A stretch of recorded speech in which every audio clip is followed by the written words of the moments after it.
Two was better than day one. Yesterday was really sloppy. So we had a lengthy film session. During practice yesterday, there were 36 turnovers committed, and a lot of those by our starting players.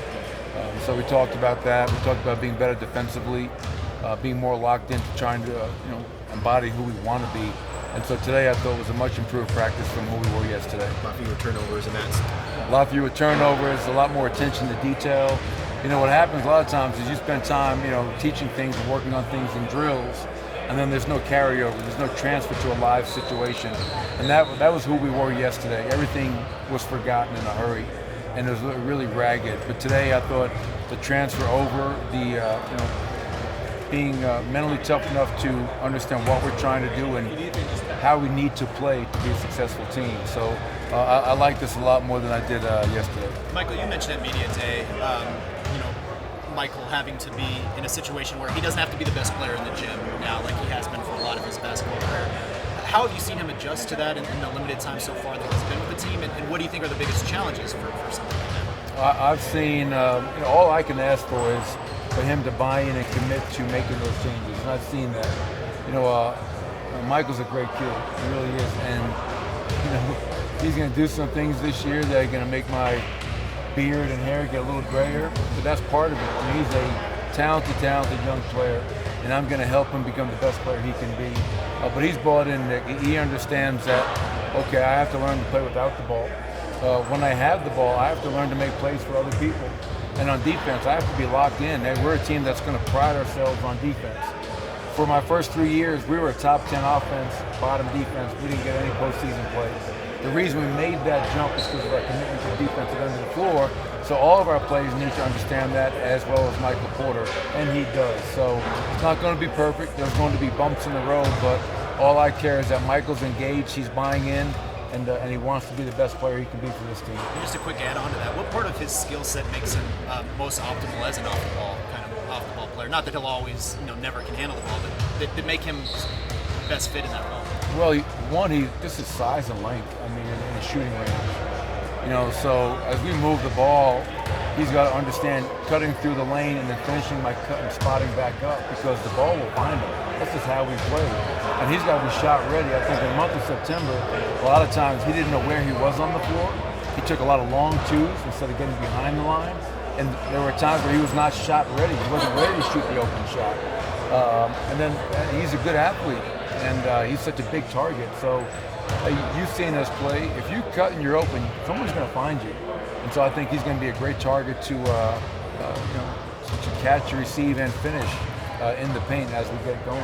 This team's established an identity during your tenure here. How does Jeremy Grant fit into that identity and what you're trying to build? Well, I think we talked about defense for 3 years and nothing ever came of it. And finally last year, our defense came to life. And Jeremy's a guy that we feel can only strengthen that identity on the defensive end of the floor. Jeremy's versatility, his athleticism, his length, and I know I said it yesterday, but his ability to get off the floor quickly is remarkable. He is a rim protector. He's a shot blocker. So, and I think he understands in Oklahoma City, they play really good defense. So Jeremy understands that's what helps you win games. He understands that that's a big part of our identity here in Denver, and he's all in. Has anyone caught your eye or any early returns on the open competition at 3? No, I think it's, Will Barton has been limited, kind of doing all the non-contact drills, very limited in the contact right now. So, he hasn't had a real chance, but I thought Torrey Craig was great yesterday with the first group. Today, Wancho got a chance to play with that first group, did some really good things.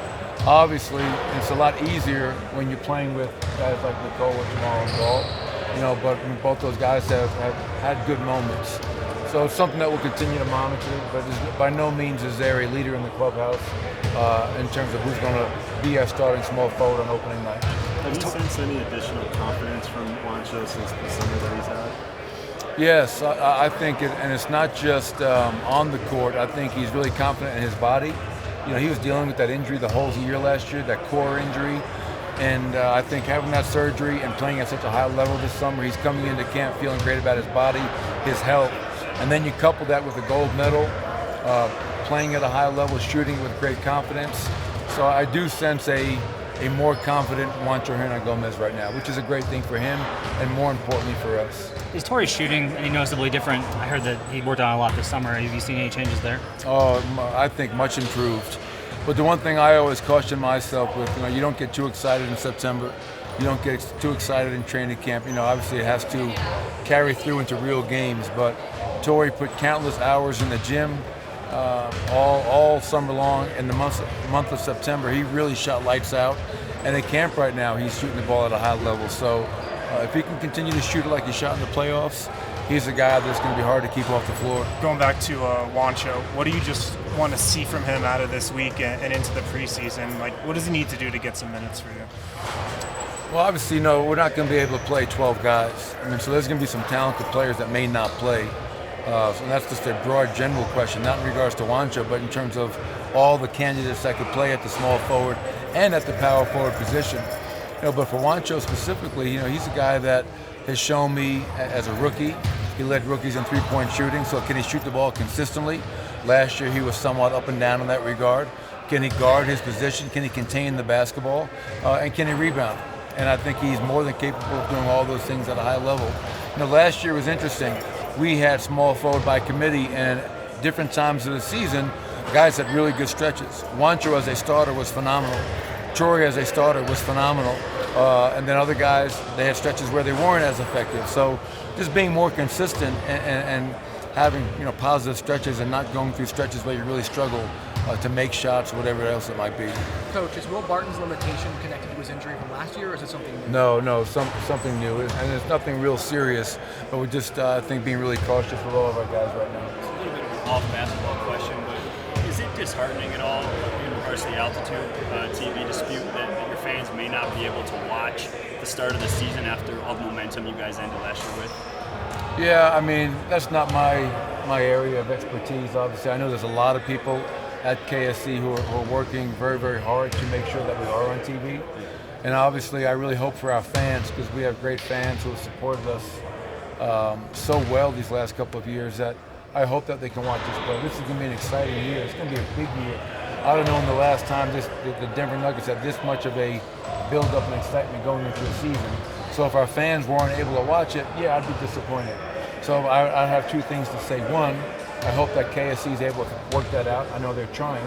And two, if you can't watch it on TV, get your ass to the arena. You played small quite a bit in 2017. You played small quite a bit in 2018. Last year, you went a little bit bigger because you had Jokic and Mason, and most of those guys played most of the minutes. With Jeremy and Paul both being so talented, have you seen anything in camp so far to suggest you might be able to play smaller a little bit more this year? Yeah, I tell you what, I think Jeremy Grant can play five. And I spoke with Billy Donovan for quite a while when we were together in Chicago at the head coaches meetings. Jeremy's ability to screen and roll, finish around the basket, screen and roll, and catch passes in the pocket and make plays from that. He's really, really good in that regard. So I love his versatility. I think you can play him at the 4, you can play him at the 5. Same thing with Paul. So we have such depth and we have such versatility that we can go really small, we can go really big, and I think we can be effective doing all those different things. Thanks, Coach. Thank you. Thanks. Thank you, Coach. Appreciate it.